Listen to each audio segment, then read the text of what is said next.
Okay, so when you think science fiction, what's the first thing that pops into your head? Laser battles? Alien invasions? Sure, that stuff's in there. But what if I told you that science fiction is actually one of the most powerful tools we have for understanding ourselves right now?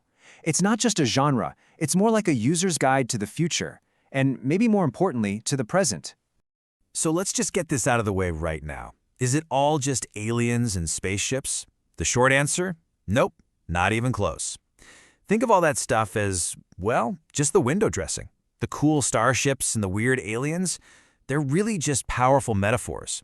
They're vehicles for exploring something way, way closer to home, the human condition. And that right there is the heart of it all. Science fiction is at its core about us.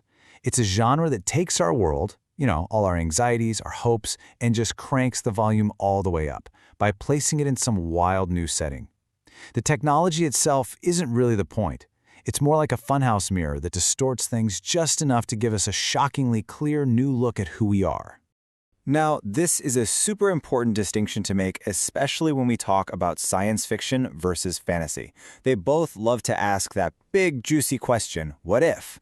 But here's the split. Fantasy asks, what if there's magic? What if there are dragons? Science fiction, though, asks, what if this scientific principle we already know about was pushed to its absolute limit? It's the difference between a wizard casting a spell and a scientist running an experiment. But even with that rule in place, this genre is huge. It's not just one thing.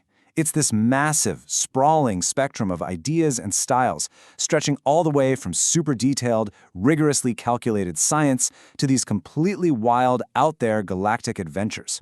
And probably the biggest divide you'll find is between what we call hard and soft sci-fi. Hard sci-fi, think of someone like Isaac Asimov, is all about getting the science and the technical details just right. A lot of the time, the whole plot is about solving some really complex engineering problem. But then you've got soft sci-fi.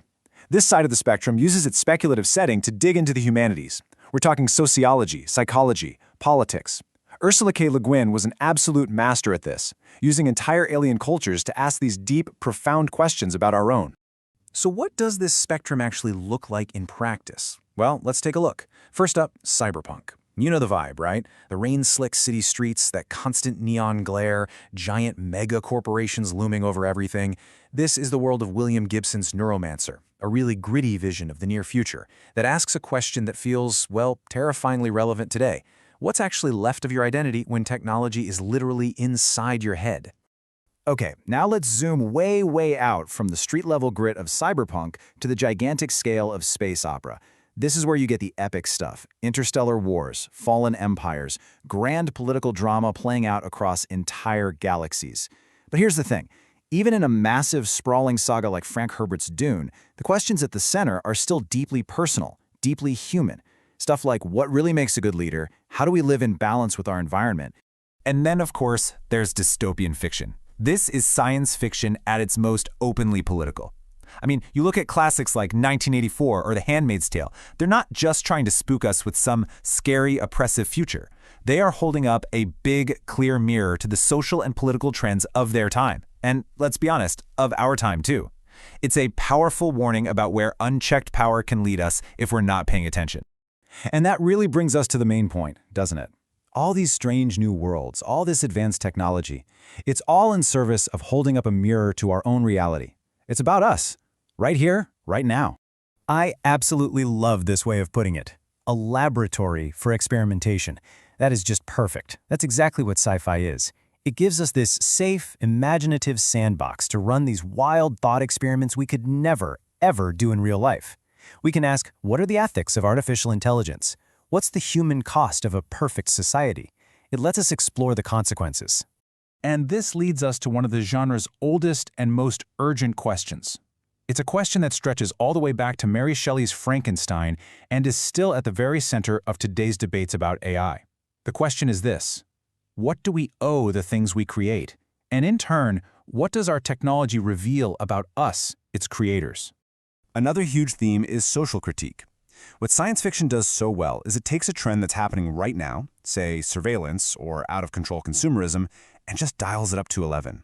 It forces us to look at the end game, to consider the ultimate cost. I mean, those perfect worlds you read about from authors like Orwell and Huxley, they always come at a heavy price, whether it's our freedom or our very humanity. And perhaps the deepest question of all is about identity. The genre forces us to actually define ourselves. When you're faced with an artificial being that looks, acts, and maybe even feels human, like in the stories of Philip K. Dick, you have to ask, what's the secret sauce? What is that essential quality that makes us human? Is it empathy? Is it memory? A soul? The genre definitely doesn't offer any easy answers. So when you boil it all down, science fiction is really the genre of questions. It's been evolving for, 200 years now? And all that time, it's just been posing new, more complex versions of that one fundamental, powerful prompt. What if? And you can really trace how that what if has evolved. Back in 1818, Mary Shelley was asking about the ethics of a single man-made creation. Fast forward a bit, and H.G. Wells is using it to critique entire societies. By the 1950s, Asimov was codifying our anxieties about AI. Just a decade later, Le Guin was using alien worlds to challenge our fundamental ideas about gender. And today, authors like Lou Sixteen are asking what if on a cosmic scale, questioning humanity's very survival in the universe. The technology changes, but that core act of questioning ourselves only gets deeper. So here's the bottom line. It doesn't matter if it's a monster on a slab, a robot in a factory, or an alien in a distant galaxy. Science fiction is always looking back at us.